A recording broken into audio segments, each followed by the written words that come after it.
નમસ્કાર વિદ્યાર્થી મિત્રો, આપણે ધોરણ 10 ગણિતનું 11મું પ્રકરણ રચનાઓ ભણી રહ્યા છીએ.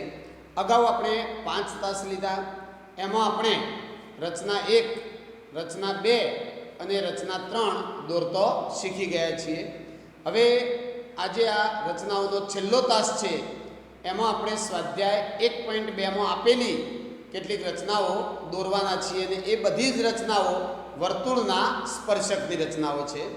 રચનાઓના આ 6 તાસમાંથી પહેલો તાસ, ચોથો તાસ અને આજનો આ છઠ્ઠો તાસ ખૂબ અગત્યનો છે. આ 3 તાસના વિડીયો બરાબર 1-2 વાર જોઈ અને જાતે રચનાઓ દોરશો, કારણ કે આ 3 તાસમાં પહેલા, ચોથા અને છઠ્ઠા તાસમાં જે રચનાઓ તમને શીખવાડી છે, જે રચનાઓ તમે દોરતો શીખ્યા છો, એ બધી રચનાઓ પરીક્ષામાં પૂછાઈ શકે એમ છે. એટલે ખાસ આ બધી રચનાઓ બરાબર તૈયાર કરી દેવી. હવે જો વિદ્યાર્થી મિત્રો, કોઈ પણ રચના તમે દોરતા હોય અથવા તો ઇવન ગણિતની વાત કરીએ, ગણિતમાં કોઈ પણ દાખલો ગણતા હોય તો બહુ ઉતાવળ ના કરવી. ગણિત એ ધીરજનો વિષય છે. રકમને 1-2 વાર વાંચો, જરૂર પડે તો ત્રીજી વખત વાંચો. વાંચ્યા પછી તમે મગજમાં ગણતરી કરો, એટલે કે તમારે શું કરવાનું છે એ બરાબર મગજમાં ગોઠવી દો. દાખલા તરીકે કોઈ રચના દોરવી હોય તો સીધો આ હથિયાર ઉપાડી અને સીધું દોરવા મંડાય નહીં. પહેલાં એકવાર સમજવાનું કે આપણને શું કહ્યું છે, શું આપેલું છે, કયું કામ કરવાનું છે. જરૂર પડે તો રફ કામ કરો અને આખી તમારે જે કરવાની કામગીરી હોય એને મગજમાં ગોઠવો અને ત્યાર પછી તમે રચના દોરવાની શરૂઆત કરશો તો બિલકુલ ભૂલ કર્યા વગર સારી રીતે આખી રચના પૂરી કરી શકશો. મિત્રો, ગણિતમાં તમે ઉતાવળ કરશો તો એ ચાલશે નહીં, કારણ કે ઉતાવળ કરવાથી એક તો ભૂલ પડે અને પાછું ભૂલ પડે એટલે સમય વધારે બગડે, એટલે 2 નુકસાન થાય. માટે કહેવાય છે કે ગણિતનો વિષય ધીરજતાનો વિષય છે. શાંતિથી રકમને 1-2 વાર 3 વાર વાંચો, સમજો, પછી મગજમાં આખી ગોઠવણી કરો અને આ બધું કરવામાં સમય ના બગડે અને વ્યવસ્થિત બધું સમજાઈ જાય ત્યાર પછી ગણતરી શરૂ કરશો તો પ્રથમ પ્રયત્ને જ દાખલો હોય કે રચના હોય સીધી તમે દોરી શકો છો અને સમય પણ બગડશે નહીં. ચલો હવે આપણે વાત કરીએ રચના 3ની, એટલે કે વર્તુળના સ્પર્શકની કેટલીક રચનાઓ જે સ્વાધ્યાયમાં આપી છે એની વાત કરીએ. હવે સ્વાધ્યાય 1.2માં કુલ 7 દાખલા આપ્યા છે. એ 7 દાખલામાંથી પહેલો દાખલો આપણે ગણ્યો હતો. પહેલા દાખલામાં વર્તુળ આપેલું હતું, વર્તુળથી 10 સેન્ટીમીટર દૂર બહારનું બિંદુ હતું અને બહારના બિંદુમાંથી આપણે વર્તુળ ઉપર 2 સ્પર્શકો દોરતા હતા. એ રચના સહેલી હતી, 5મા તાસમાં આપણે જોઈ ગયા છીએ. બીજી એક રચના જોઈ હતી 7મો દાખલો. 7મા દાખલામાં કહ્યું હતું કે બંગડીની મદદથી વર્તુળ દોરો અને એ વર્તુળના બહાર બિંદુમાંથી વર્તુળને સ્પર્શકો દોરવા. તો એ રચના પણ આપણે દોરી ગયા છીએ. હવે 5 રચનાઓ આ તાસમાં આપણે દોરવાના છીએ. એક એક રચનાને વ્યવસ્થિત સમજીએ. 6 વર્તુળના સ્પર્શકની રચનાઓ પણ તમને થોડું બીજું ભૂમિતિનું જ્ઞાન હોય તો જ આ રચનાઓ તમે દોરી શકશો અને પરીક્ષામાં આવી રચનાઓ પૂછાઈ શકે છે. તો ચલો શરૂઆત કરીએ બીજા દાખલાથી. તમે જોઈ શકો છો બોર્ડ ઉપર. બીજા દાખલાની રકમ વાંચો અને સમજો. શું કહ્યું છે? 4 સેમી ત્રિજ્યાવાળા વર્તુળને સમકેન્દ્રી બીજું વર્તુળ છે 6 સેમી ત્રિજ્યાવાળું. એટલે કે 2 વર્તુળ આપણે દોરીશું, એક 4 સેમી ત્રિજ્યાવાળું અને બીજું 6 સેમી ત્રિજ્યાવાળું. અને આ 2 વર્તુળ કેવા છે? સમકેન્દ્રી વર્તુળ. હવે 6 સેમી ત્રિજ્યાવાળા વર્તુળ પરના બિંદુમાંથી 6 સેમી ત્રિજ્યાવાળું જે વર્તુળ હશે એના ઉપર એક બિંદુ લઈશું અને એ બિંદુમાંથી પેલા નાના 4 સેમી ત્રિજ્યાવાળા વર્તુળ ઉપર આપણે 2 સ્પર્શકો દોરીશું. આવું કામ આપણને કરવાનું કહ્યું છે. અને છેલ્લે શું કહ્યું છે?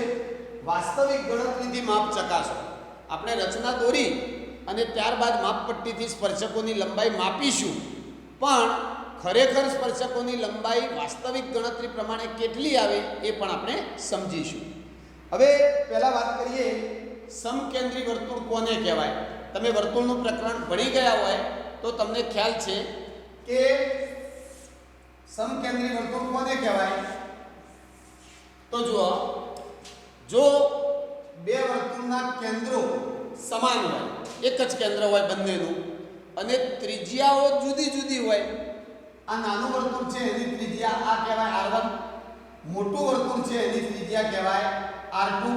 તો ત્રિજ્યાઓ કેવી થઈ? અલગ અલગ થઈ, અને કેન્દ્ર એક જ છે, તો આવા વર્તુળોને સમકેન્દ્રી વર્તુળ કહે છે. ચલો, હવે આપણને કહ્યું છે 4 સેમી ત્રિજ્યાવાળું અને 6 સેમી ત્રિજ્યાવાળું આવા બે વર્તુળ દોરીએ, અને બંને વર્તુળ સમકેન્દ્રી છે, એટલે આપણે આ રીતે આવા બે વર્તુળ દોરી શકીએ છીએ. ચલો, 4 સેમી માપ લઈ અને એક વર્તુળ આપણે દોરી દઈએ આ રીતે. તો અહીંથી આ રીતે વર્તુળ આપણે દોરીશું. આ 4 સેમી ત્રિજ્યાવાળું વર્તુળ દોરીએ.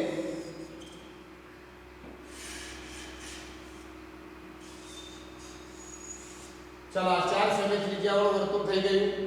હવે બીજું 6 સેમી ત્રિજ્યાનું વર્તુળ દોરવા પરિકરની અણી અને પેન્સિલની અણી વચ્ચે 6 સેમીનું માપ આપણે રાખીશું, અને બીજું 6 સેમીનું વર્તુળ દોરી દઈએ. આ રીતે બીજું વર્તુળ દોરી દઈએ 6 સેમીનું.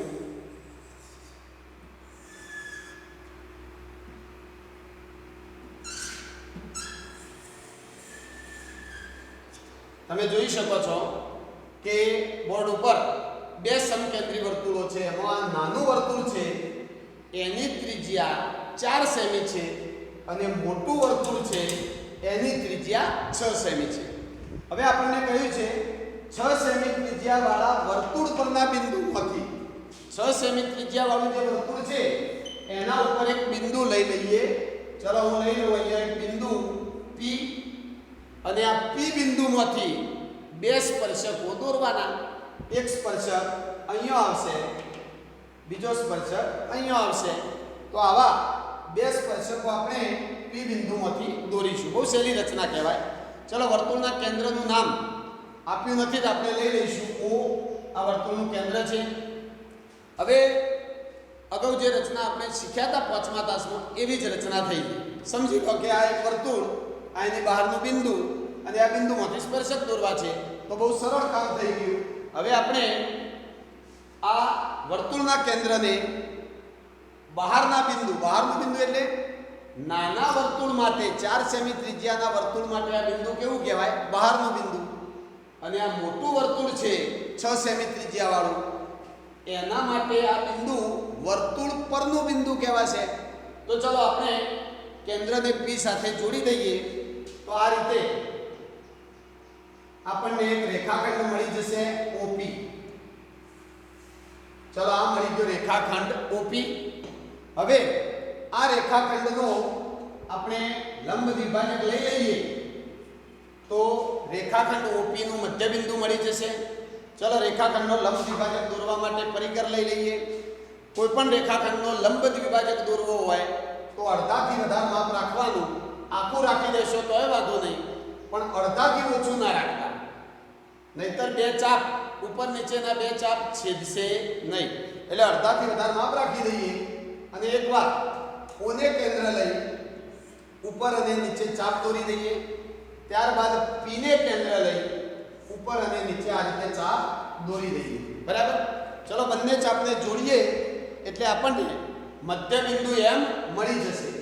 ચલો, બંને ચાપને જોડી દઈએ તો આ શું મળી ગયું? મધ્યબિંદુ M. હવે M ને કેન્દ્ર લઈ OM જેટલી ત્રિજ્યા લઈ વર્તુળ દોરી દઈએ. તો આપણે M ને કેન્દ્ર લેવા માંગીએ છીએ એટલે M ઉપર પરિકરની અણી રાખીશું, પેન્સિલની અણી O ઉપર રાખીશું, અને આ રીતે વર્તુળ દોરીશું. જુઓ, આ રીતે આ એક વર્તુળ દોરી દીધું, જે વર્તુળનું કેન્દ્ર M છે અને એ વર્તુળની ત્રિજ્યા OM જેટલી છે. બરાબર.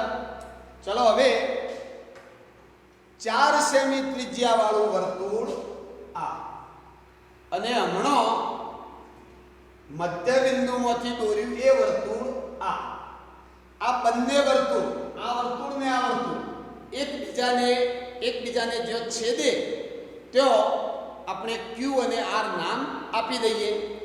તો અહીંયા નામ આપી દઈએ Q, જો અહીંયા છેદે છે અને એક અહીંયા છેદે છે, તો આપણે એ બે બિંદુઓને આપી દીધા. ચલો હવે આપણે બે સ્પર્શકો દોરી શકીએ છીએ. તમે જુઓ, ચલો P બિંદુમાંથી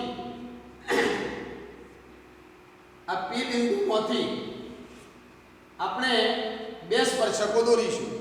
એક P બિંદુમાંથી Q ઉપર, એટલે એક સ્પર્શક થઈ ગયો PQ, અને બીજો P બિંદુમાંથી દોરી શકીએ PR. ચલો આ બે સ્પર્શકો થઈ ગયા. હવે તમે આ રીતે ઘરે રચના દોરી અને આ સ્પર્શકોની લંબાઈ માપજો. તો લગભગ તમને આ PQ અને PR બંનેની લંબાઈ સરખી થશે, અને એ લંબાઈ લગભગ તમને મળશે 4.5 આસપાસ મળશે. જો તમે યોગ્ય માપ રાખી આખી રચના દોરી હશે તો તમને આ બંને સ્પર્શકોની લંબાઈ 4.5 આસપાસ મળશે. ચલો હવે આપણે વાસ્તવિક ગણતરી કહીએ. આપણને કહ્યું છે કે ભાઈ વાસ્તવિક ગણતરીથી માપ ચકાસો. જે આપણે 4.5 માપ લાવ્યા એને ખરેખર ગણતરી કરી અને ચકાસીએ કે ભાઈ ખરેખર કેટલું આવવું જોઈએ, તો એ ચકાસણી કરી લઈએ. તો જો વાસ્તવિક ચકાસણી આ રીતે કરી શકીશું. હવે એકવાર જરૂર હોય તો સ્ક્રીનશોટ લઈ લો, ત્યાર પછી આપણે વાસ્તવિક ગણતરીથી આ સ્પર્શકોની લંબાઈ ખરેખર કેટલી આવે જોઈએ. સ્ક્રીનશોટ લઈ લો. ચલો હવે જુઓ, વાસ્તવિક ગણતરી કરીએ. તો તમે જોઈ શકો છો આકૃતિમાં તમને આ એક ત્રિકોણ દેખાય છે.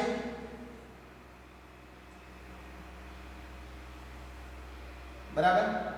અને અહીંયા હું એક નવો રેખાખંડ દોરી દઉં આ રીતે. ચલો હવે જુઓ, હવે હું કહું એ જોજો. તમે આ વર્તુળ જુઓ, વાસ્તવિક ગણતરી આપણે કરવી છે. આ વર્તુળ જુઓ, મધ્ય બિંદુમાંથી જે દોર્યું હતું એ વર્તુળ જુઓ. ચલો આ વર્તુળ, એના અંદર એક ત્રિકોણ છે. હવે મને એમ કહો કે આ જે વર્તુળ છે, પીળા રંગથી તમને જે દેખાય છે એ વર્તુળનો વ્યાસ કયો છે? તો વ્યાસ કયો થશે? OP. આ શું થઈ ગયો? વર્તુળનો વ્યાસ. હવે આ વ્યાસના ઉપરના ભાગે આ જે વર્તુળ છે એ બરાબર અડધું દેખાય છે. એટલે કે તમે જુઓ, સાઈડમાં આકૃતિ દોરું, આ રીતે તમને આ વર્તુળ દોરી આપ્યું. એમાં OP,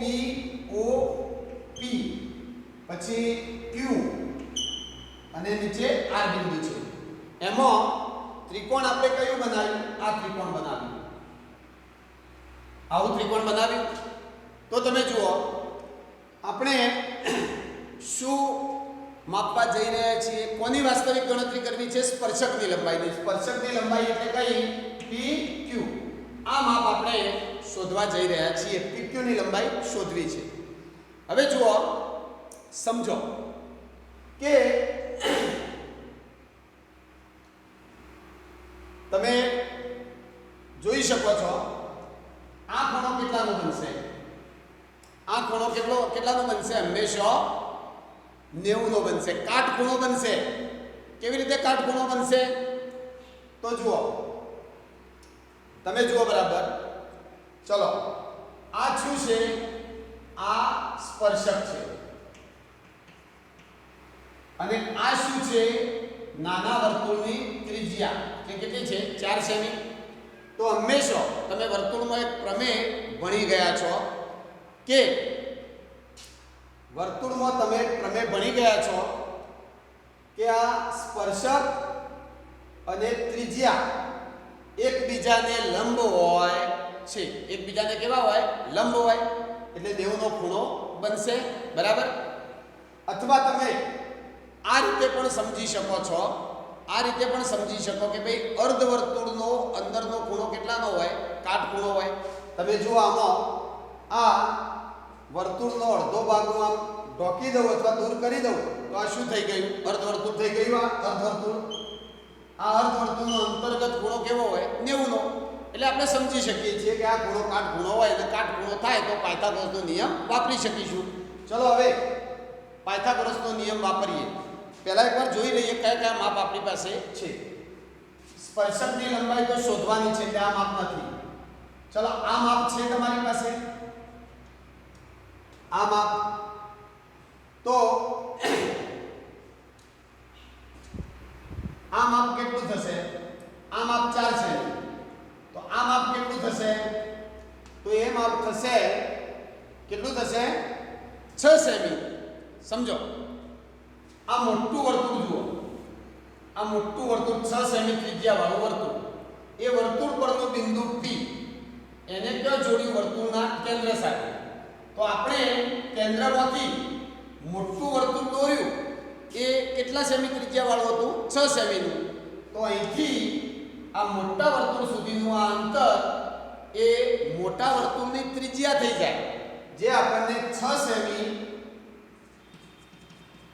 આપેલી છે. એટલે કે 6 સેમીનું વર્તુળ આપણે જ દોર્યું છે. એટલે આ માપ થઈ ગયું 6 સેમી, આ 4 સેમી.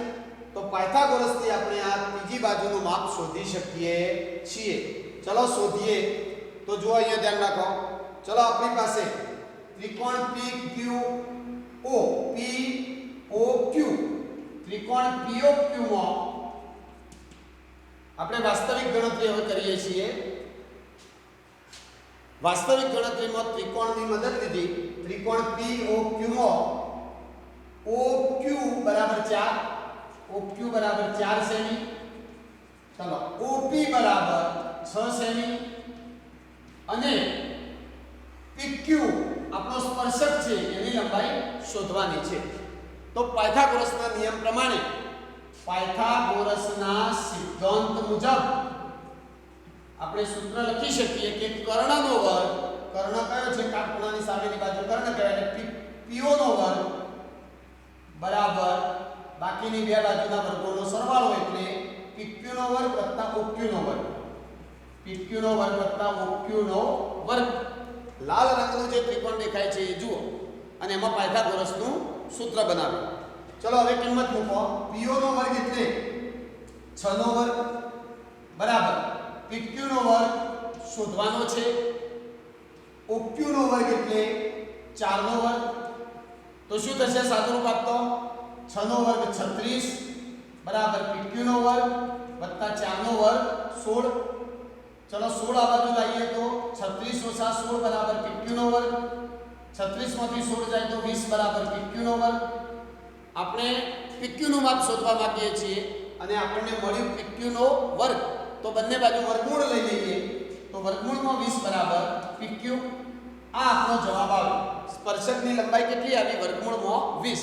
હવે વર્ગમૂળમાં 20 એટલે તમે સાદુરૂપ આપશો તો વર્ગમૂળમાં 20 એટલે લગભગ 4.475 જેટલું થતું હશે. તો ખરેખર વાસ્તવિક ગણતરી પ્રમાણે સ્પર્શકની લંબાઈ કેટલી આવવી જોઈએ? 4.475, 4.47 જેટલી આવવી જોઈએ.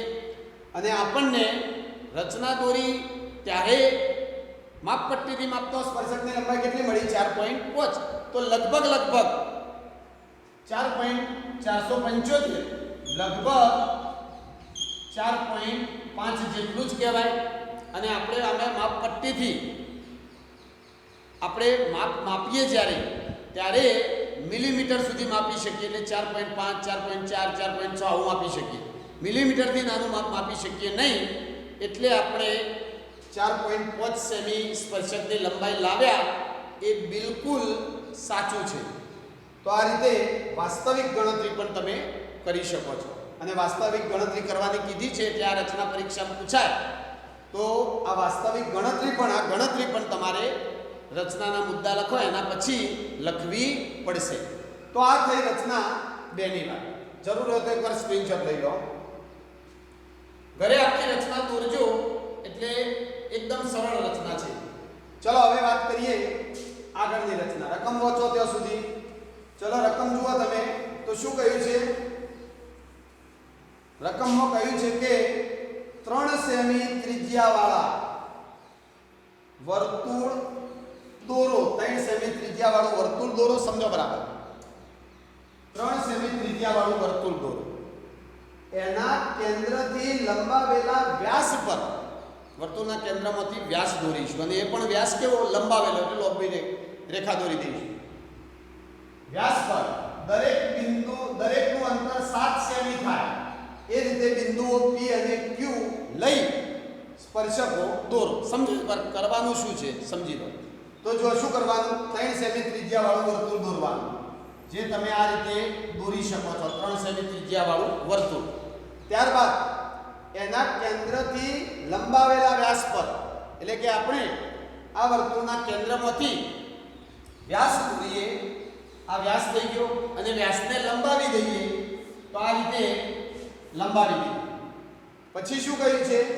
એના કેન્દ્રથી લંબાવેલા વ્યાસ પર દરેકનું અંતર 7 સેમી થાય. કેન્દ્રથી દરેકનું અંતર 7 સેમી થાય. એમાં 2 બિંદુ લેવાનો અને એ 2 બિંદુ P અને Q લઈ એ બંને બિંદુમાંથી સ્પર્શકો દોરવાના. શેનું છે?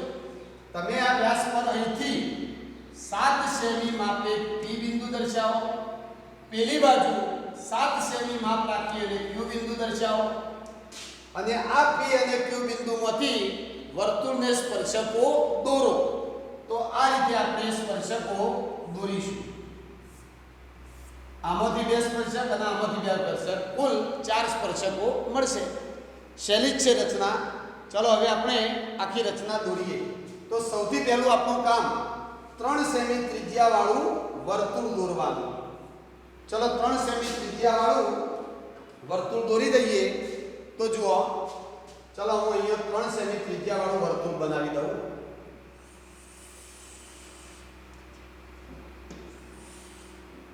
એક મિનિટ.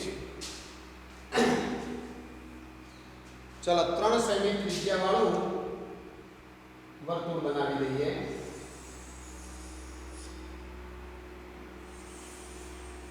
આ થઈ ગયું 3 સેમી ત્રિજ્યાવાળું વર્તુળ. એ વર્તુળનું આ કેન્દ્ર છે, જેને નામ આપી દઈએ O. ચલો હવે વ્યાસ દોરીએ અને એ વ્યાસને લંબાવીએ. એટલે આપણે માપપટ્ટીથી સીધી લોબી રેખા જ દોરી દઈએ આ રીતે.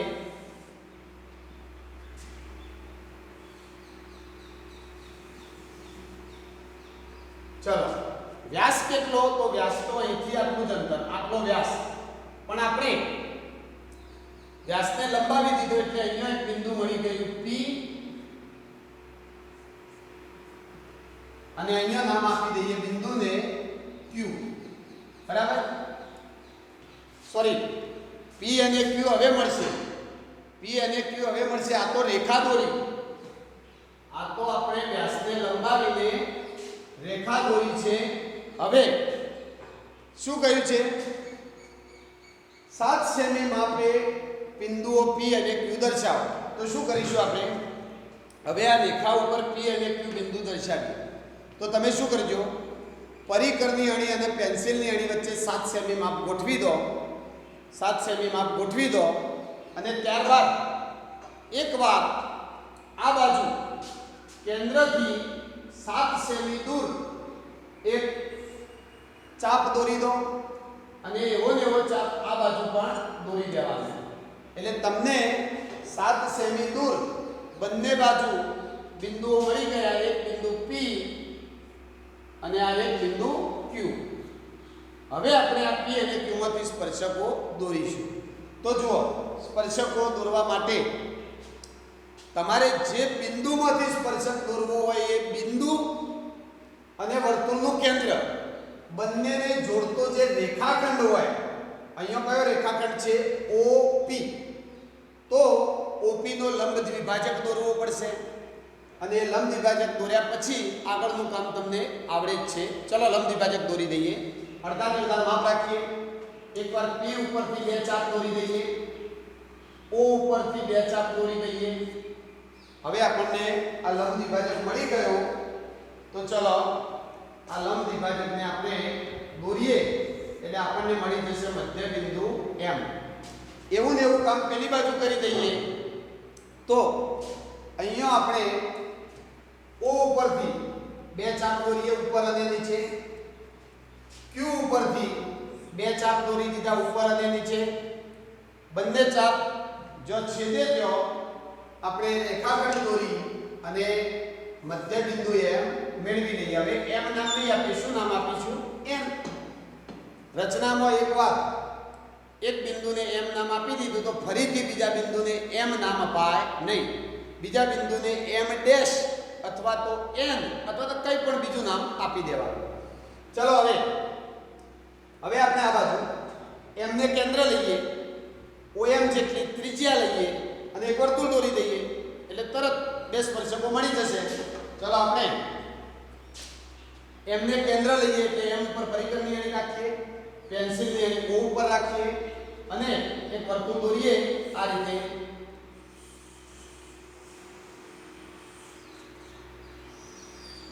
તો જો તમે જોઈ શકો છો અહીંયા P બિંદુ છે. હવે આ વર્તુળ અને આપણું 3 સેમી ત્રિજ્યા વાળું વર્તુળ એકબીજાને છેદે ત્યાં આપણે બે નામ આપી દઈએ Q અને R અને બે સ્પર્શકો દોરી દઈએ. તો જુઓ આ રીતે આપણે બે સ્પર્શકો Q માંથી દોરી શકીએ. એક થઈ ગયો સ્પર્શક PQ અને બીજો સ્પર્શક થઈ ગયો PR. આમ આ રીતે આપણે બે સ્પર્શકો દોરી દીધા. આવું જ કામ પેલી બાજુ કરી દઈએ તો N આપણું મધ્ય બિંદુ છે તો N માંથી એક વર્તુળ દોરીએ જેનું કેન્દ્ર N છે અને ત્રિજ્યા ON જેટલી છે. ચલો એવું વર્તુળ દોરીએ તો આ રીતે મળી જાય આપણને વર્તુળ. ચલો મળી ગયું. તો હવે આ વર્તુળ હાલ દોર્યું તે વર્તુળ અને આપણું 3 સેમી ત્રિજ્યા વાળું વર્તુળ એકબીજાને છેદે એવો બે બિંદુ આ રહ્યો, એને નામ આપી દઈએ S અને T અને સ્પર્શકો દોરી દઈએ તો આપણને આ રીતે સ્પર્શકો મળશે. Q માંથી દોરવાના છે તો Q માંથી એકવાર આ એક સ્પર્શક, બીજો સ્પર્શક આ રીતે દોરો. તો જુઓ આ રચના પૂરી થઈ. તમે જોઈ શકો છો કે P બિંદુમાંથી દોરેલા બે સ્પર્શકો PQ અને PR છે. Q બિંદુમાંથી દોરેલા બે સ્પર્શકો QS અને QT છે. તો આ રીતે તમે આ રચના દોરી શકો છો. બરાબર. ચલો હવે જુઓ મુદ્દા તમારી જાતે જે કામ તમે કર્યું છે એને સ્ટેપ બાય સ્ટેપ શબ્દોમાં રજૂ કરી અને લખી શકો છો. એ જાતે તમારે મુદ્દા લખવાના. હાલ રચના દોરતો શીખો. રચના દોરવી એ મહત્વની છે. દોરતો આવડી જાય પછી તમે જે કામ કર્યું એને માત્ર શબ્દોમાં જ રજૂ કરવાનું થશે. ચલો એકવાર સ્ક્રીનશોટ લઈ લો. ચાલો હવે જુઓ રચના 4 ની રકમ. રચના 4 માં શું કહ્યું છે જુઓ. ચલો 5 સેમી ત્રિજ્યા વાળા વર્તુળના 5 સેમી ત્રિજ્યા વાળા વર્તુળના જેમની વચ્ચે ખૂણાનું માપ 60 હોય એવા સ્પર્શકો દોરો. 5 સેમી ત્રિજ્યા વાળું વર્તુળ દોરવાનું અને એ વર્તુળની બહાર એક બિંદુ લઈ લઈશું અને એ બિંદુમાંથી બે સ્પર્શકો દોરીશું. પરંતુ એ બે સ્પર્શકો વચ્ચે કેટલાનો ખૂણો બનવો જોઈએ? 60 અંશનો. આ મહત્વનું છે. એટલે શું કરવાનું કે આપણે 5 સેમી ત્રિજ્યા વાળું વર્તુળ તો દોરી દઈશું. એની બહારનું બિંદુ એવી જગ્યાએ લેવાનું, એની બહારનું બિંદુ એવી જગ્યાએ લેવું પડે કે જેથી આ બિંદુમાંથી બે સ્પર્શકો દોરીએ ત્યારે એમની વચ્ચેનો ખૂણો કેટલો થવો જોઈએ? 60 અંશનો.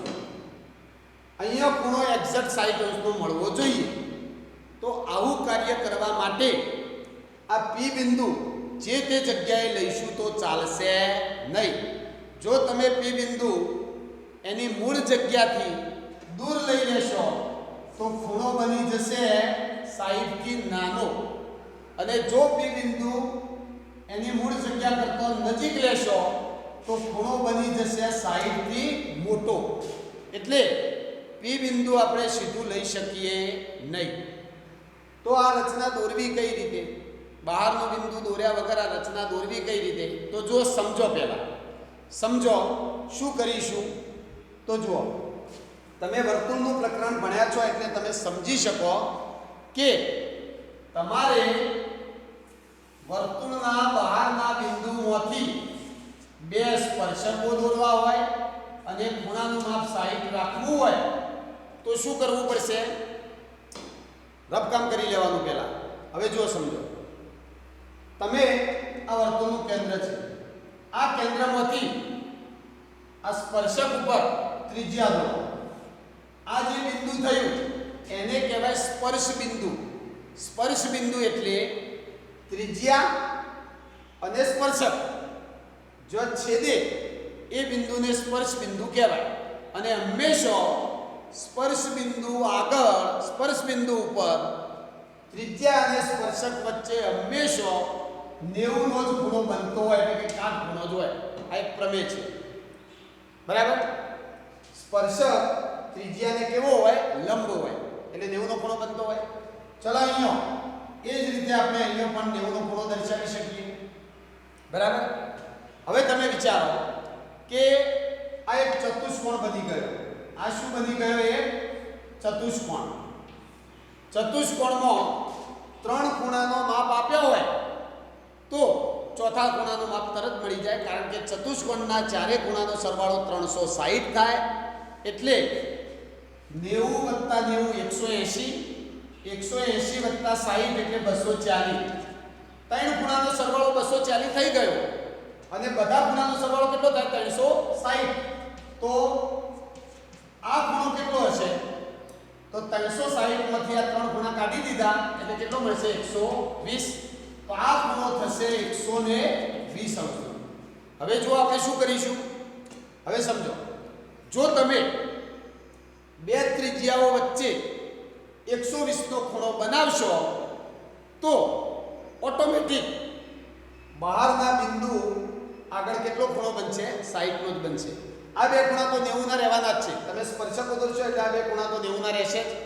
અહીંયા 120 નો ખૂણો બનાવવાનો થશે તો ઓટોમેટિક આપણને 60 નો ખૂણો મળી જશે. અને 60 નો ખૂણો મળશે એટલે બહારનું બિંદુ પણ મળી જશે. અને આ રીતે બહારના બિંદુ આગળ 60 અંશના માપનો ખૂણો બને એવી રચના આપણે દોરી શકીશું. ચલો શરૂઆત ક્યાંથી કરીશું? તો પહેલા આપણે એક વર્તુળ દોરીશું. એ વર્તુળમાં એક ત્રિજ્યા દોરી દઈશું. હવે બીજી ત્રિજ્યા એવી રીતે દોરીશું કે બે ત્રિજ્યા વચ્ચે 120 નો ખૂણો બને. એવી રીતે બીજી ત્રિજ્યા દોરીશું. ત્યારબાદ અહીંથી 90 અંશના ખૂણે રેખા દોરીશું. 90 અંશના ખૂણે શું દોરીશું? એક રેખા. અહીંથી પણ 90 અંશના ખૂણે એક રેખા દોરીશું. એટલે જુઓ, 90, 120, 90 અને આ બે રેખાઓ વર્તુળનો સ્પર્શક થઈ જશે.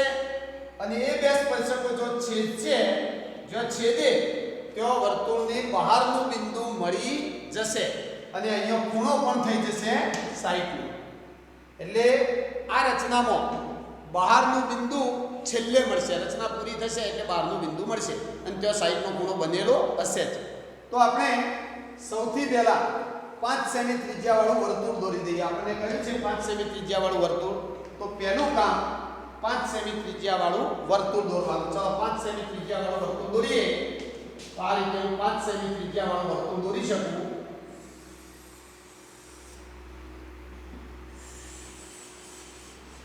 જોઈ લો, આ થયું 5 સેમી ત્રિજ્યાવાળું વર્તુળ. એના કેન્દ્રને નામ આપી દઈએ O. ચલો હવે હું એક ત્રિજ્યા તો દોરી દઉં. એક ત્રિજ્યા દોરી દઉં. કોઈ પણ એક ત્રિજ્યા દોરી દઈએ, ગમે તેમ.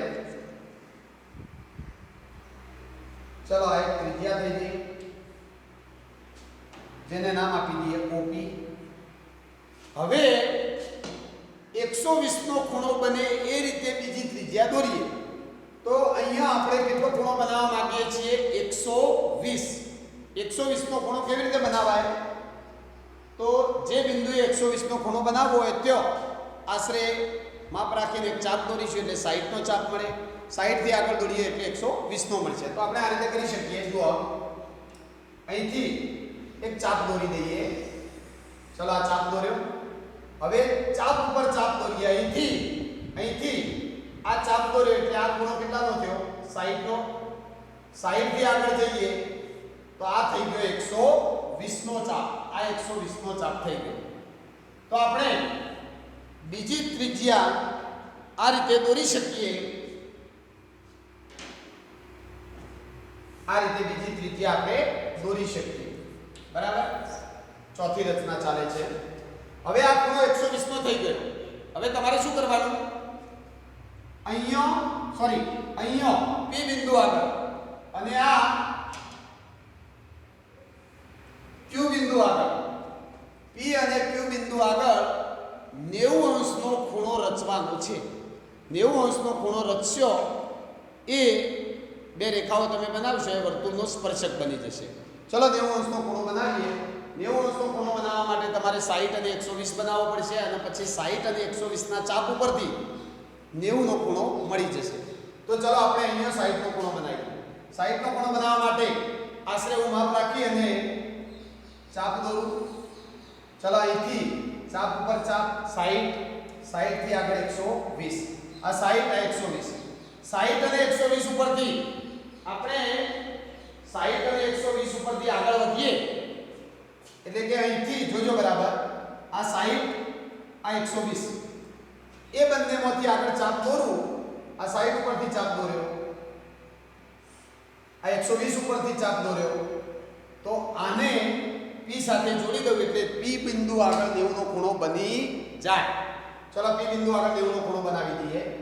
જો તમે આને અહીંયા જોડવાનું છે.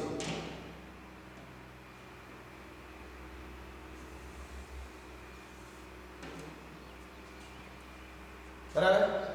તો આ ખૂણો કેટલાનો થઈ ગયો? 90 નો. કારણ કે આપણે 90 નો ખૂણો બનાવ્યો જ છે એટલે 90 નો જ થશે. ચલો આ જ કામ ઉપર કરી દઈએ. ઉપર આપણે 60 અને 120 નો બનાવીને પછી 90 નો બનાવીએ. ચલો અહીંયા મારે 60 નો ખૂણો બનાવવો હોય તો Q બિંદુ ઉપર પરિકરની અણી મૂકી અને એક ચાપ દોરી દઉં આ રીતે. હવે ચાપ ઉપર ચાપ, અહીંથી એક ચાપ દોરી દઉં અને અહીંથી એક બીજો ચાપ દોરી દઉં આ રીતે. જો અડતું નથી એટલે ફરીથી મારે આ મેઇન ચાપ લંબાવવો પડશે. તો જુઓ તમે પહેલા Q બિંદુમાંથી આ ચાપ દોર્યો, ત્યારબાદ અહીંથી પહેલો ચાપ દોરીને 60 નો પોઈન્ટ મળી ગયો. ત્યારબાદ 60 ઉપરથી આગળ દોર્યું એટલે 120 નો પોઈન્ટ મળી ગયો. ચલો 60 અને 120 ઉપરથી એક એક ચાપ દોરી દઈએ એટલે 90 નો ખૂણો મળી જાય. ચલો 60 ઉપરથી એક ચાપ, 120 ઉપરથી બીજો ચાપ, બંને ચાપ જો છેદે ત્યો આગળ આપણે આ રીતે Q બિંદુને જોડી દઈએ.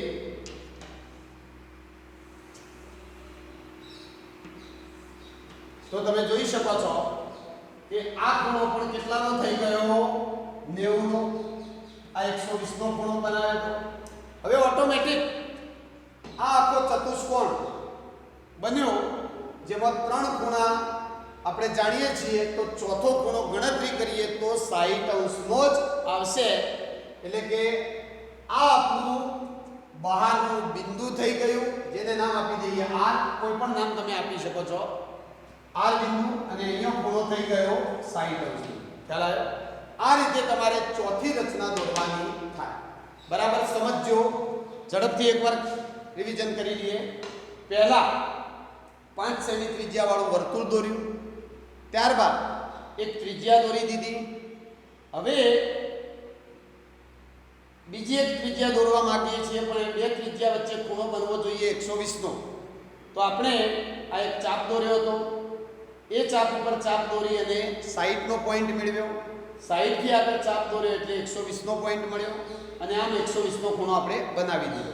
ત્યારબાદ P અને Q નામ આપ્યો. P બિંદુ આગળ 90 અંશનો ખૂણો બનાવ્યો એટલે એક રેખા મળી. Q બિંદુએ 90 નો ખૂણો બનાવતો બીજી રેખા મળી. બંને રેખા એકબીજાને છેદે એ જ આપણું બહારનું બિંદુ છે અને બહારના બિંદુ આગળ ગણતરી કરીએ તો 60 નો જ ખૂણો થાય અને આ બહારના બિંદુમાંથી બે સ્પર્શકો કયા તો એક સ્પર્શક છે આર ક્યુ અને બીજો સ્પર્શક છે આર પી આમ આ રીતે સ્પર્શકો પણ બની ગયા અને બે સ્પર્શકો વચ્ચેનો ખૂણો પણ 60 નો થઈ જાય ચલો સ્ક્રીનશોટ લઈ લો ચાલો હવે આપણે જોઈએ રચના 5 એક એક રચના ઘરેથી સમજી અને દોરજો ચલો રચના 5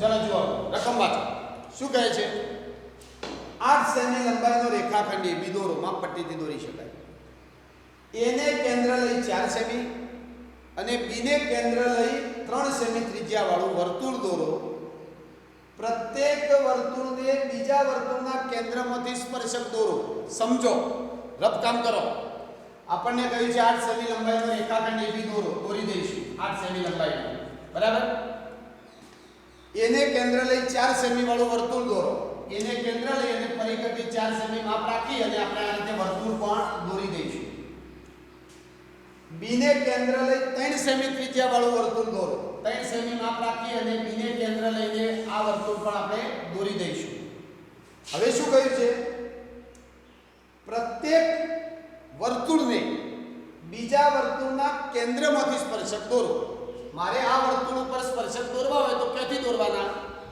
બીજા વર્તુળના કેન્દ્રમાંથી એટલે કે આ વર્તુળના સ્પર્શકો આ બીજા વર્તુળના કેન્દ્રમાંથી આ રીતે દોરી શકાય આ રીતે દોરવાના બરાબર અને આ વર્તુળને સ્પર્શકો દોરવા હોય તો આના કેન્દ્રમાંથી દોરવાના આ રીતે આવું કંઈક કામ કરવાનું છે ચલો સૌથી પહેલું આપણું કામ 8 સેમી લંબાઈનો રેખાખંડ AB દોરી દઈએ તો ચલો 8 સેમી લંબાઈનો રેખાખંડ AB દોરી દઈએ ચલો મોટો એક રેખાખંડ દોરી દઈએ AB 8 સેમી લંબાઈ જુઓ તમે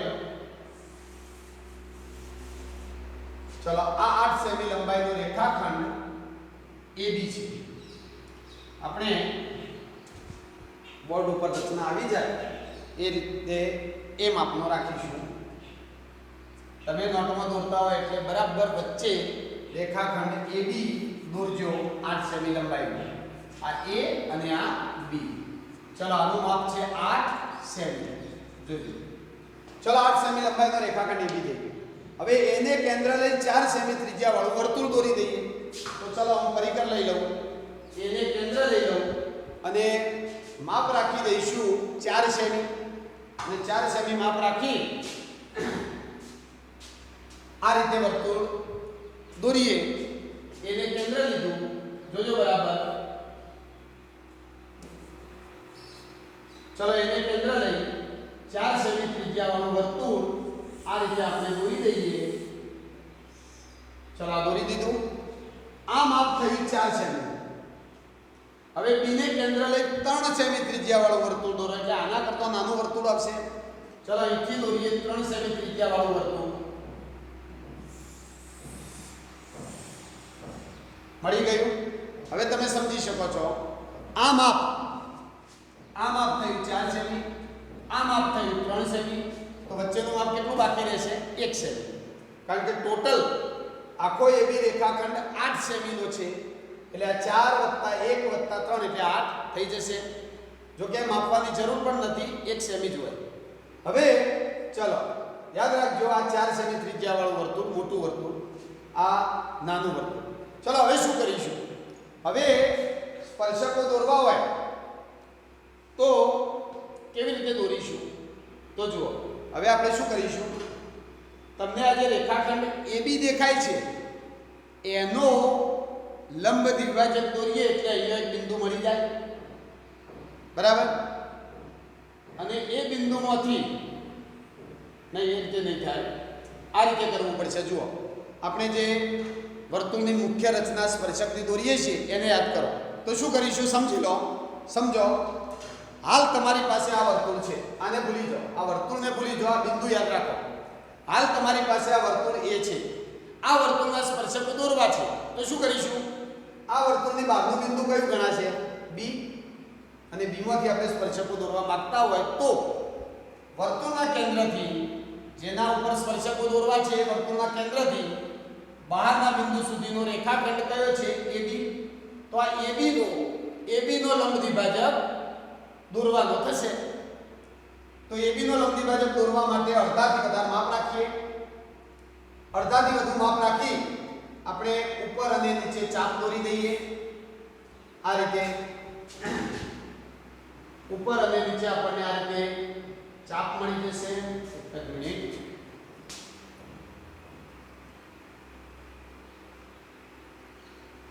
અને બીજા ચાપ આ રીતે મળી જાય આમ. બરાબર. હવે જુઓ તમે, ચલો આપણે AB નો લંબ દ્વિભાજક દોરી દઈએ. તો જો આ રીતે મળી જાય, મળી જશે આ રીતે લંબ દ્વિભાજક. અહીંયા મળી ગયું જે બિંદુ એને નામ આપી દઈએ મધ્ય બિંદુ M. ચલો હવે M માંથી એક વર્તુળ દોરી દઈએ. તો આવું વર્તુળ મળી જાય. જો ધ્યાન રાખો, સમજો હાલ શું કર્યું. આ વર્તુળ છે એને આપણે સ્પર્શકો દોરવા માંગીએ છીએ. તો આ વર્તુળના કેન્દ્રથી બહારનો બિંદુ B ગણી અને આ એક રેખાખંડ થયો જેનો લંબ દ્વિભાજક દોર્યો. અને હવે આપણે ચલો આ રીતે જુઓ. ચલો અહીંથી આપણે આ વર્તુળ દોરી દઈએ. જુઓ તો આ રીતે તમને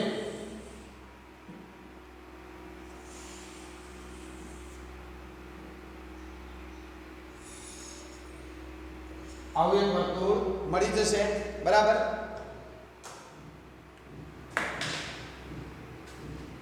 તમને આ રીતે એક વર્તુળ મળી જશે. અહીંયા B બિંદુ હશે.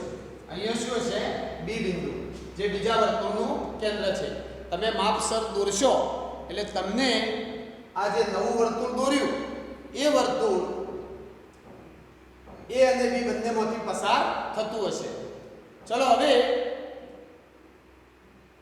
બીજા બિંદુમાંથી બીજા વર્તુળને સ્પર્શક દોરવા હોય તો આ વર્તુળનું કેન્દ્ર અને બહારનું બિંદુ કયું થઈ જાય? A. એટલે એમાં પણ કોનો લંબ દ્વિભાજક દોરવાનો થાય? AB નો જ. અને AB નો લંબ દ્વિભાજક આપણે દોરી જ દીધો છે એટલે ફરીથી દોરવાનો હોય નહીં. તો હવે માત્ર તમારે A અને B બિંદુમાંથી બે સ્પર્શકો જ દોરવાના થશે. ચલો હું B બિંદુમાંથી બે સ્પર્શકો દોરું. તો આ રીતે બે સ્પર્શકો મને મળી જશે B બિંદુમાંથી. એક આ સ્પર્શક, આ બીજો સ્પર્શક. ચલો આ થઈ ગયા. કારણ કે 4 સેમી ત્રિજ્યાવાળું વર્તુળ અને આ M માંથી દોરેલું વર્તુળ એકબીજાને જે છેદે એ બિંદુઓ છે P અને Q, જે અહીંયા બતાવી દીધા. અને બહારના બિંદુ B માંથી આમ બહારનું બિંદુ પણ એ કહેવાશે વર્તુળ 3 સેમી ત્રિજ્યાવાળું જે વર્તુળ છે એના કેન્દ્રમાંથી આ સ્પર્શકો દોરેલા છે. આપણને કહ્યું હતું એ રીતે કે દરેક વર્તુળને ક્યાંથી સ્પર્શકો દોરવાના? તો દરેક વર્તુળને બીજા વર્તુળના કેન્દ્રમાંથી સ્પર્શકો દોરવાના. આપણે હાલ આ સ્પર્શકો દોર્યા 4 સેમી ત્રિજ્યાવાળા વર્તુળ ઉપર જે બે સ્પર્શકો દોર્યા ક્યાંથી દોર્યા? બીજા વર્તુળના કેન્દ્ર પરથી. હવે એ જ રીતે આપણે આ બાજુથી દોરી શકીએ. અહીંયા ધ્યાન રાખો, એ બિંદુમાંથી આપણે અહીંયા એક સ્પર્શક દોરી શકીએ અને બીજો એક સ્પર્શક અહીંયા દોરી શકીએ. આ રીતે. બરાબર. તો જો આપણને આ એક સ્પર્શક મળી ગયો, આ બીજો સ્પર્શક મળી ગયો. અહીંયા નામ આપી દો PQ, R અને S. તો આ રીતે તમે સરસ રચના દોરી શકો. બહુ સહેલી રચના છે. કરવાનું શું હતું ફરી એકવાર ધ્યાન રાખી લો. સહેલી રચના છે ખરેખર. તમારે શું કરવાનું? પહેલા 8 સેમી લંબાઈનો રેખાખંડ AB દોરી દેવાનો. પછી પરિકરની અણી અને પેન્સિલની અણી વચ્ચે 4 સેમી માપ રાખી એને કેન્દ્ર લઈ એક વર્તુળ દોરો. આ 4 સેમી ત્રિજ્યાવાળું. પછી 3 સેમી માપ ગોઠવી અને B કેન્દ્રમાંથી વર્તુળ દોરો. આ 3 સેમી ત્રિજ્યાવાળું. આ મોટું વર્તુળ, આ નાનું વર્તુળ. હવે AB નો લંબ દ્વિભાજક લઈ લો. AB નો લંબ દ્વિભાજક લેશો એટલે આ રીતે મધ્ય બિંદુ M તમને મળી જશે. અને જો ખાસ ધ્યાન રાખજો, આ રચનામાં મધ્ય બિંદુ M કેવો મળે? તો વિચારો, ટોટલ AB ની લંબાઈ કેટલી હતી? 8. તો એક્ઝેક્ટ એના બે સરખા ભાગ કરીએ તો 4 4 ભાગ થાય, એટલે મધ્ય બિંદુ 4 સેન્ટીમીટરે મળી જાય. તો મધ્ય બિંદુ અહીંયા મળશે, કારણ કે આ વર્તુળ આપણે 4 સેમીનું દોરેલું છે. એટલે મધ્ય બિંદુ આ રચનામાં આ રકમ આપી છે એ માપ પ્રમાણે એક્ઝેક્ટ અહીંયા મળશે. અહીંયા મધ્ય બિંદુ મળવું જોઈએ. અને ત્યાર પછી મધ્ય બિંદુને વર્તુળનું કેન્દ્ર લઈ એમએ જેટલી ત્રિજ્યા રાખીને આ રીતે વર્તુળ દોરશો એટલે તમને એક નવું વર્તુળ મળી ગયું. અને છેલ્લે બી બિંદુમાંથી બે સ્પર્શકો, એ બિંદુમાંથી બે સ્પર્શકો, આમ તમે આ રચના દોરી શકો છો. બરાબર. ચલો હવે છેલ્લી રચના, છઠ્ઠી રચના દોરીએ. ચલો સ્ક્રીનશોટ લઈ લેજો. ચલો હવે છઠ્ઠી રચના દોરી દઈએ. જોજો આ રચના બહુ સમજવા જેવી છે. છઠ્ઠી રચનામાં શું કહ્યું છે? બરાબર રકમ વાંચો. શું કહે છે? AB બરાબર 6 સેમી, BC બરાબર 8 સેમી અને ખૂણો B બરાબર 90 થાય તેવો કાટકોણ ત્રિકોણ દોરો. ત્યારબાદ B માંથી AC પરનો લંબ BD છે. B બિંદુમાંથી AC ઉપર એક લંબ રેખાખંડ દોરો જેનું નામ છે BD, અને એ લંબ વેધ કહેવાય.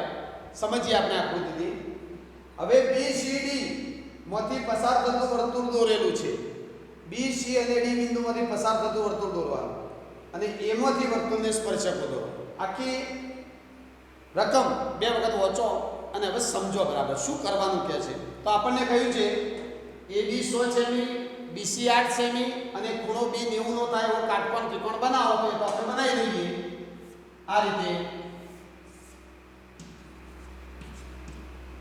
ABC AB 6 સેમી થાય, BC 8 થાય અને ખૂણો B 90 નો થાય. આવો કાટકોણ ત્રિકોણ તો આપણે દોરી શકીશું. બરાબર. ત્રિકોણ રચતો આવડશે. ચલો ત્યારબાદ શું છે? B માંથી AC પરનો લંબ BD છે. તમે B માંથી B બિંદુમાંથી આ AC ઉપર એક લંબ રેખાખંડ દોરો. બરાબર. જેનું નામ આપી દો BD. આ BD B માંથી દોરેલો AC પરનો લંબ રેખાખંડ, અને આમ આને વેધ પણ કહી શકાય. બરાબર. કારણ કે કોઈ પણ ત્રિકોણના શિરોબિંદુમાંથી સામેની બાજુ પર લંબ રેખાખંડ દોરવામાં આવે તો એ લંબ રેખાખંડ શું કહેવાય? વેધ. એટલે વેધ થશે. ચલો હવે શું કહે છે? BCD માંથી પસાર થતું વર્તુળ દોરો. હવે આપણે વર્તુળ એવું દોરીશું જે BC અને D માંથી પસાર થાય, એટલે આવું એક વર્તુળ દોરવાનું થશે. બરાબર. દોરીશું આપણે. ચલો ત્યારબાદ શું કરીશું? તો ત્યારબાદ એમાંથી વર્તુળને સ્પર્શકો દોરો. એ બિંદુ તો તૈયાર છે જ, એટલે એ બિંદુમાંથી આપણે આ જે મળ્યું આ રીતનું મળશે, જે તમારા ત્રણેયમાંથી પસાર થતું હશે. BCD માંથી પસાર થતું હશે. હવે એ બિંદુમાંથી વર્તુળને સ્પર્શકો દોરો. તો એ બિંદુમાંથી આપણે, એ બિંદુ તૈયાર જ છે એટલે એમાંથી આપણે સ્પર્શક આ રીતે એક અને બીજો અહીંયા દોરી શકીએ. આવું કંઈક કામ આપણે કરવાના છીએ. ચલો સૌથી પહેલું કામ આપણું એ છે કે જે ત્રિકોણ કયો છે ત્રિકોણ બનાવવો. ત્રિકોણ કયો કયો છે? એકવાર હું સાઈડમાં ત્રિકોણ દોરી દઉં. ABC 6 8 અને આની હું. ચલો આવો ત્રિકોણ બનાવીએ. તો મારે પણ હવે માપપટ્ટી ઉપર અંક નથી પણ એક્ઝેક્ટ માપ સરસ દોરવી પડશે રચના, નહીતર આગળ જતો વર્તુળ દોરીશું એ BCD માંથી પસાર નહીં થાય. તમે તો જો કે તમારા પાસે માપપટ્ટી હોય એટલે એક્ઝેક્ટ દોરી જ શકશો. હું પણ 8 સેમી 6 સેમી માપ રહે એ રીતે દોરીશ.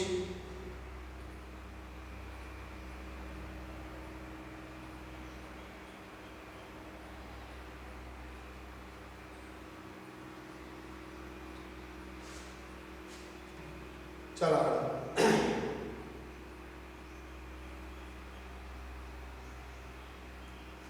ચલો હું એક રેખાખંડ દોરી દઉં.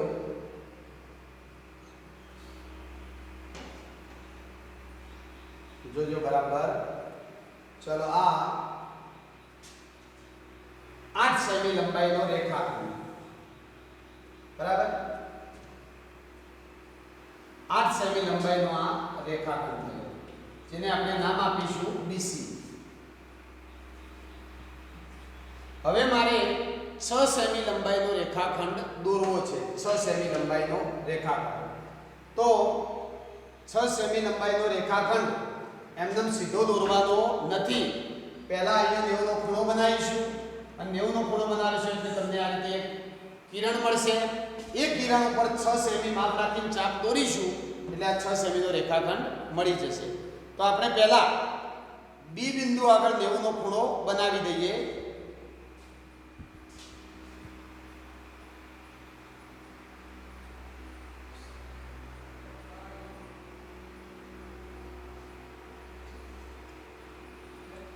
ચલો જુઓ, હવે B બિંદુએ 90 નો ખૂણો બનાવવા માટે પરિકર લઈ પહેલા 60 અને 120 નો ખૂણો બનાવીશું.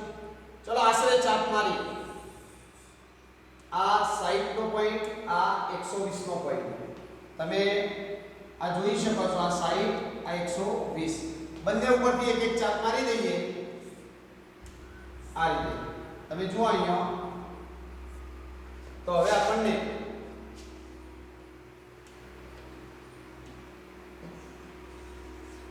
નેવું અંશનો પોઈન્ટ મળી ગયો છે એટલે 90 નો ખૂણો બનાવી શકીએ છીએ. આ રીતે ઉભા રહો, એકવાર ફરીથી માપસર દોરવું પડશે કારણ કે પરિકર થોડું આગું પાછું થઈ ગયું હતું. ફરીથી એકવાર દોરી દઈએ.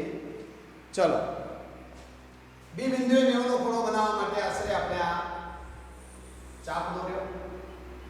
ચાપ ઉપર એક ચાપ, ત્યાંથી બીજો ચાપ, બંને ચાપ ઉપરથી એક એક ચાપ દોરતો આ રીતે આપણને 90 નો ખૂણો મળશે. ચાલો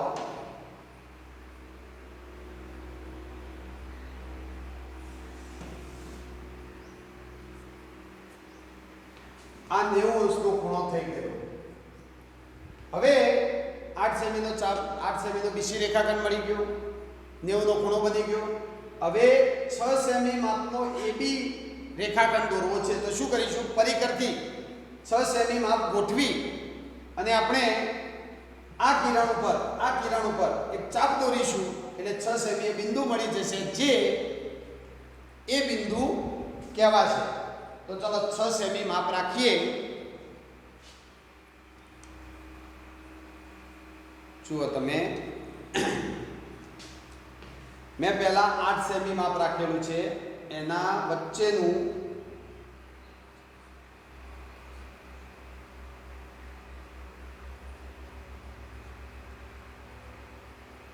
અહીંયા 4 સેમી થઈ ગયું. આટલું માપ 8 સેમી લીધું છે એટલે એનું અડધું 4 સેમી થયું અને હજુ 6 સેમી માટે અહીંથી અડધું કરવું પડશે. 1 2 3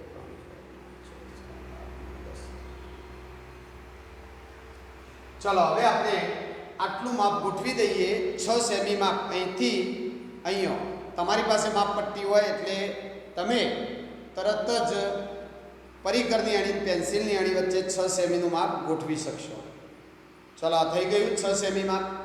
6 સેમી માપનો એક ચાપ દોરીએ B બિંદુમાંથી આ રીતે.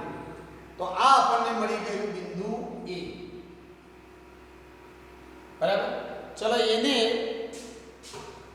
C સાથે જોડીએ તો આપણને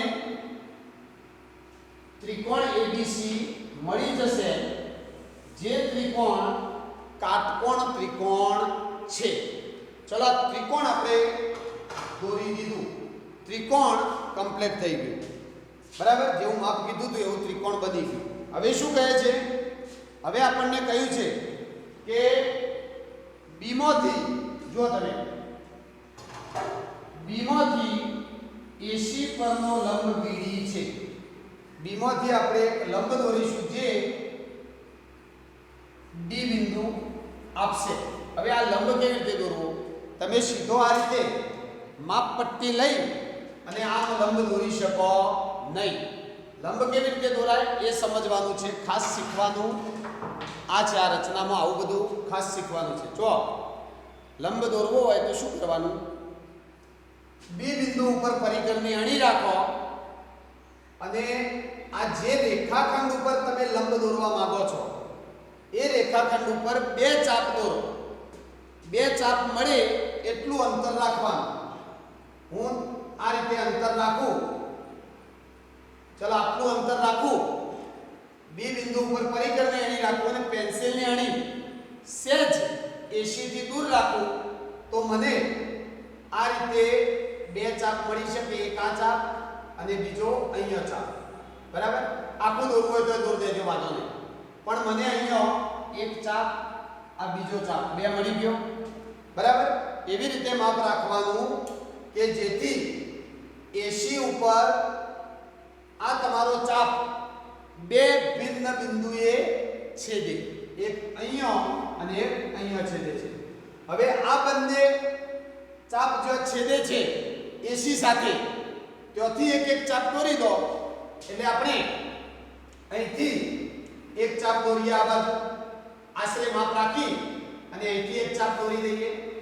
પછી અહીંથી એક બીજો ચાપ દોરી દઈએ. આ બંને ચાપ જો છેદે છે એને બી સાથે જોડીશું એટલે આપણો લંબ રેખાખંડ બીડી મળી જશે. જુઓ, ચલો આ રેખાખંડ દોર્યો તો અહીંયા શું મળી ગયું? બિંદુ ડી.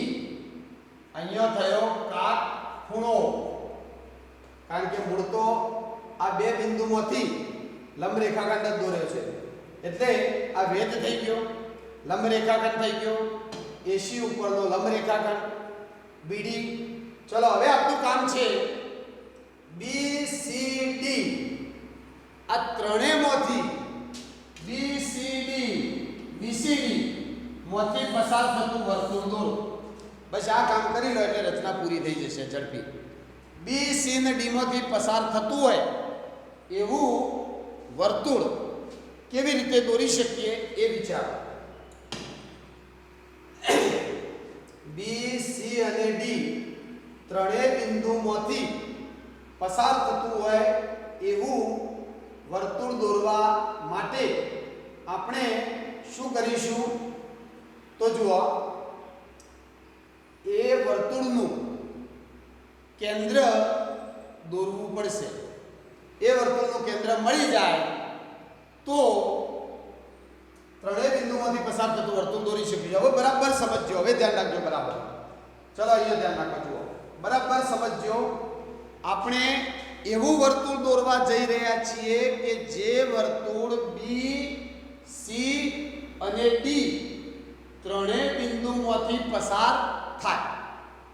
હવે એવું વર્તુળ કેવી રીતે દોરીશું તો સમજજો બરાબર. ચલો જુઓ,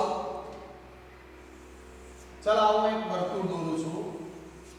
હવે તમે કહો આ વર્તુળની અંદર આ રેખાખંડ છે, ચલો નામ આપી દઉં બી સી. તો તમે આ વર્તુળની અંદર આ રેખાખંડને શું કહેશો?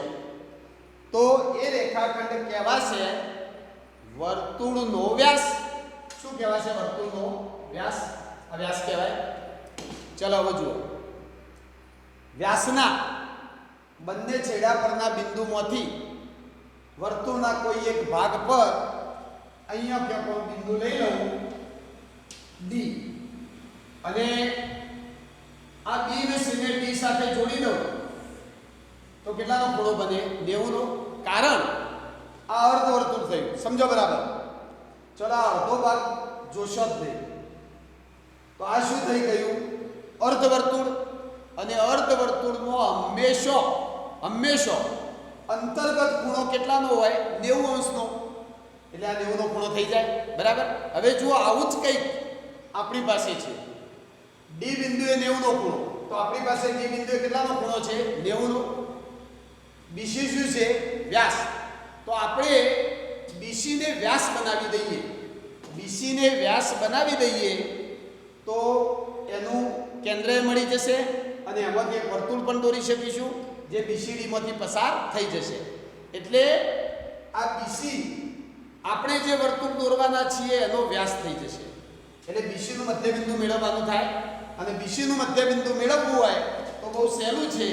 બીસીનું મધ્યબિંદુ મેળવવા માટે અડધાથી વધારે માપ રાખીએ અને એકવાર સીમાંથી બે ચાપ દોરીએ. જુઓ, અને બી માંથી બે ચાપ દોરી દઉં. થઈ ગયા. સી બિંદુમાંથી બે ચાપ, બી બિંદુમાંથી બે ચાપ અને બીસી નો લંબ દ્વિભાજક દોરી દઈએ તો મધ્યબિંદુ મળી જશે. તો ચાલો બીસી નો લંબ દ્વિભાજક માપપટ્ટીથી દોરી દઈએ આ રીતે.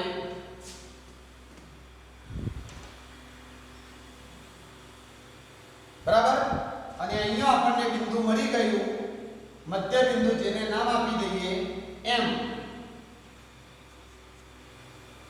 હવે તમે એમને કેન્દ્ર લઈ બી ઉપર પરિકરની અણી મૂકી વર્તુળ દોરજો તો એ વર્તુળ બી, ડી અને સી ત્રણેય બિંદુઓમાંથી પસાર થશે જ. બરાબર.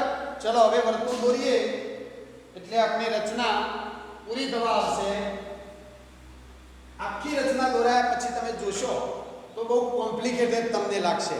આકૃતિ જોઈને પહેલા એવું લાગશે કે આ રચના બહુ અઘરી છે, પણ સ્ટેપ બાય સ્ટેપ પહેલા ત્રિકોણ બનાવો.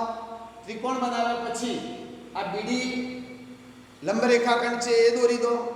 ત્યાર પછી બીસી નો લંબ દ્વિભાજક દોરી દો એટલે મધ્યબિંદુ મળી જાય. અને મધ્યબિંદુ ઉપર પરિકરની અણી રાખી પેન્સિલની અણી બી ઉપર રાખી દઈએ અને આ રીતે વર્તુળ દોરીએ. ચલો આ રીતે વર્તુળ દોરીએ તો આપણને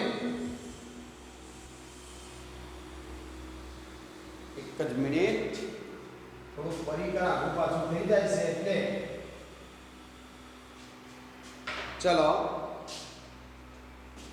અહીંયા મધ્યબિંદુ ઉપર પરિકરની અણી, પેન્સિલની અણી બી ઉપર અને આ રીતે જો સીમાથી પસાર થઈ જશે અને આ રીતે તમે વર્તુળ દોરી શકો. ચલો મળી ગયું. ના દેખાતું હોય તો એકવાર એ વર્તુળને હું હાથ વડે ઘાટું કરી દઉં. હાલ આપણે જે દોર્યું એ વર્તુળ આ રહ્યું.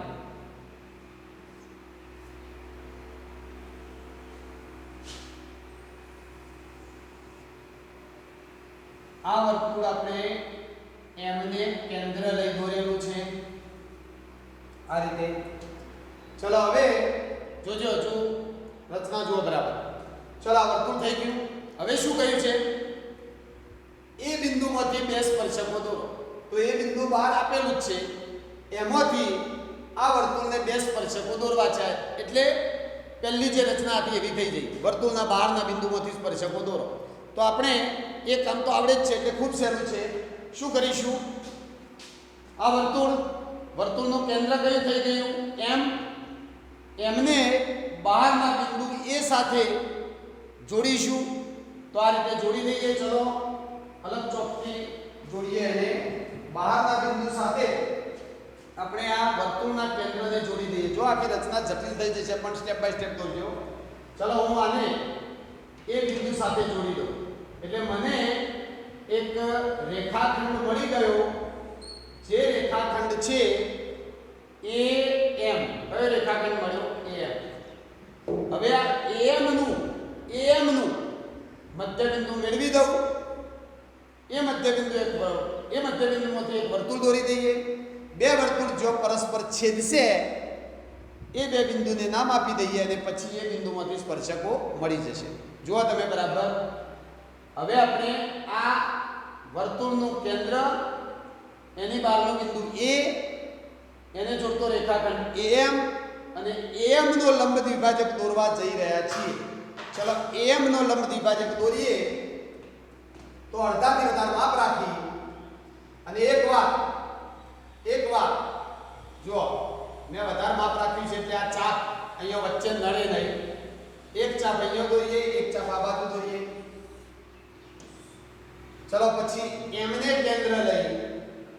ચાપ આ બાજુ, બીજો ચાપ આ બાજુ. આ ચાપ થોડો લંબાવવો પડશે. તો જુઓ અલગ ચોકથી હું આ બંને ચાપ દર્શાવું. એક અહીંયા આવ્યો, એક અહીંયા મળ્યો. આ બંને ચાપ ક્યાંથી દોર્યા? તો અડધાથી વધારે માપ લઈ એ બિંદુ ઉપરથી બે ચાપ, એમ બિંદુ પરથી બીજા બે ચાપ, બંને ચાપ છેદે ત્યાં આપણે મધ્ય બિંદુ એમ નામ આપીશું. ચલો હું આ બંનેને જોડી દઉં તો આ રીતે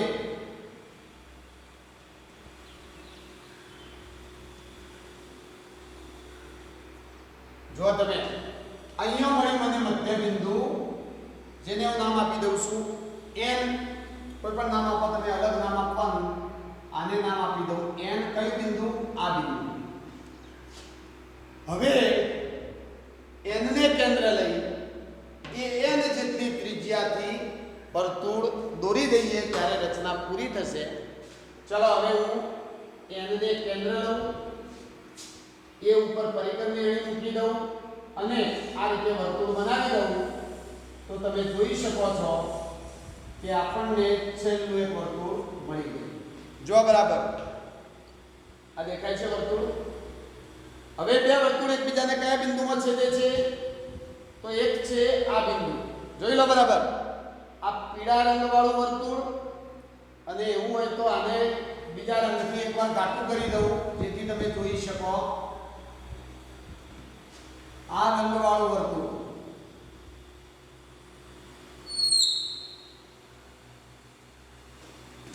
આ બંને વર્તુળ, પીળું વર્તુળ અને આ વર્તુળ એકબીજાને છેદે ત્યાં નામ આપી દઈએ. જે ના આવ્યું એનું નામ આપીએ a b c d m n. તો નામ આપી દઈએ p અને અહીંયા નામ આપી દઈએ q. બરાબર. b અને q થોડા અલગ છે. અહીંયા નામ આપીએ q. ચલો હવે એ બિંદુમાંથી બે સ્પર્શકો દોરી દઈએ. તો જુઓ હવે એક એક પોઈન્ટ ઉપર મળે છે. ચલો આપણે બે સ્પર્શકો દોરી દઈએ. એ બે સ્પર્શકો એ બિંદુમાંથી દોરવાના કહેલા છે. તો a ને p સાથે જોડી દઈએ આ રીતે. બરાબર. અને a ને q સાથે જોડી દઈએ આ રીતે. થઈ જાય. તો આ આપણા માંગેલા બે સ્પર્શકો છે. આ રચના થોડી અઘરી છે એટલે બરાબર એક એક સ્ટેપ સમજી અને દોરજો. જો પહેલા કહી દઉં તમને, ઘરેથી દોરો તો આખી રચના જોઈને બહુ કોમ્પ્લિકેટેડ લાગે છે, પણ સ્ટેપ બાય સ્ટેપ દોરજો. તો સૌથી પહેલા શું કરજો? ધ્યાન રાખો. ઘરેથી દોરવા માટે મુદ્દા તો સૌથી પહેલા ત્રિકોણ ABC બનાવો. ત્રિકોણ ABC જે માપ આપ્યું છે એવો ત્રિકોણ ABC બનાવી દો. ત્યાર પછી B માંથી AC પરનો લંબ દોરો. એટલે કે B માંથી AC પરનો લંબ BD દોરવો. એ કેવી રીતે દોર્યો? તો આ રીતે દોર્યો. તો જુઓ આ B, આ AC. શું કર્યું તું? આપણે પરિકરથી B ને કેન્દ્ર લઈને થોડું બહાર રાખ્યું હતું માપ, અને આ રીતે આપણે બે ચાપ દોર્યા હતા. એ બંને ચાપ ઉપરથી એક એક ચાપ દોરીએ એટલે આપણને આ રીતે મળી જાય. અને આ D બિંદુ અને આ રીતે BD દોરવાનું. BD દોર્યા પછી એક એવું વર્તુળ દોરવાનું હતું જે B, C અને D, B, C, D માંથી પસાર થાય. અને એના માટે આપણે શું કર્યું હતું કે આ BC જે છે ને, BC એનો લંબ દ્વિભાજક દોરવાનો. એટલે ત્યારબાદ BC નો લંબ દ્વિભાજક દોરો.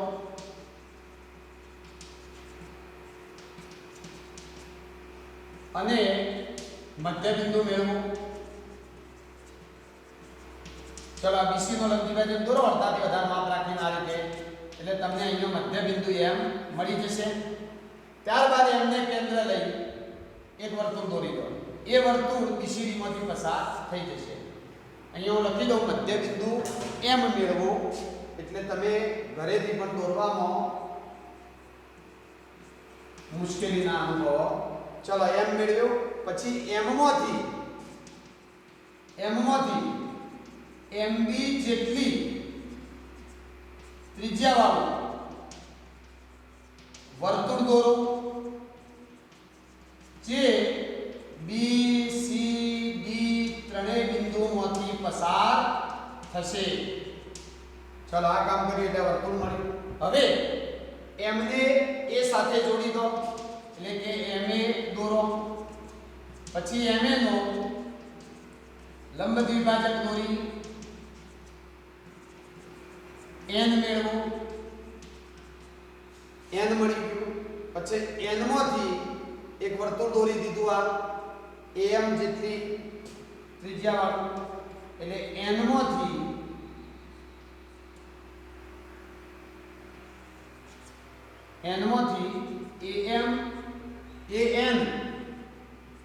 AN ત્રિજ્યાવાળું વર્તુળ દોરવું.